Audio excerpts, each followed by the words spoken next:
இதுக்கு வந்து என்னென்னலாம் ஃபுட்டு சாப்பிட்ணுங்க?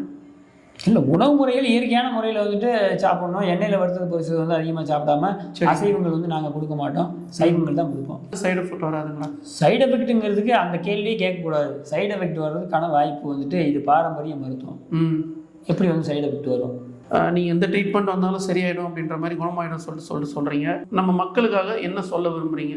இந்த முடக்குவாதம், பக்கவாதம் அப்படின்ற மாதிரி சொல்கிறீங்களா? சமையல் எண்ணெய்களை வந்து ஆட்டிட்டு வந்து வச்சு பயன்படுத்துங்க. சரிங்க. வெளியில் வந்து உணவு பண்டங்களை வாங்கி சாப்பிட்றத விட வீட்டுக்குள்ள சமைச்சு சாப்பிடுங்க. ஓகே. ஃபுல்லாக வந்து பார்த்தீங்கன்னா ஆயில் ஐட்டம்ஸ் சாப்பிடணுன்றீங்க. எண்ணெயில் வறுத்தது பொரிச்சதை கம்மி பண்ணிவிட்டு சமையல் எண்ணெய் ஆட்டிட்டு வந்து வச்சு அந்த எண்ணெயை பயன்படுத்தி வீட்டில் சமைச்சு சாப்பிட்லாம். வெளியில் வந்து வாங்கி சாப்பிட்றது வந்து அந்தளவுக்கு வந்து நல்லதாக இருக்காது. அவ்வளோதான். வைத்திய சம்மந்தமாக எல்லாமே வீடியோவில் டீட்டெயிலாக எக்ஸ்பிளைன் பண்ணியிருப்பாங்க. உங்களை வந்து இவர் காண்டாக்ட் பண்ணுன்னா ஸ்க்ரீனில் நம்பர் கொடுத்துருப்போம், காண்டாக்ட் பண்ணுங்கள். டிஸ்கிரிப்ஷன் அட்ரஸ் லொக்கேஷனில் கொடுத்துருப்போம்.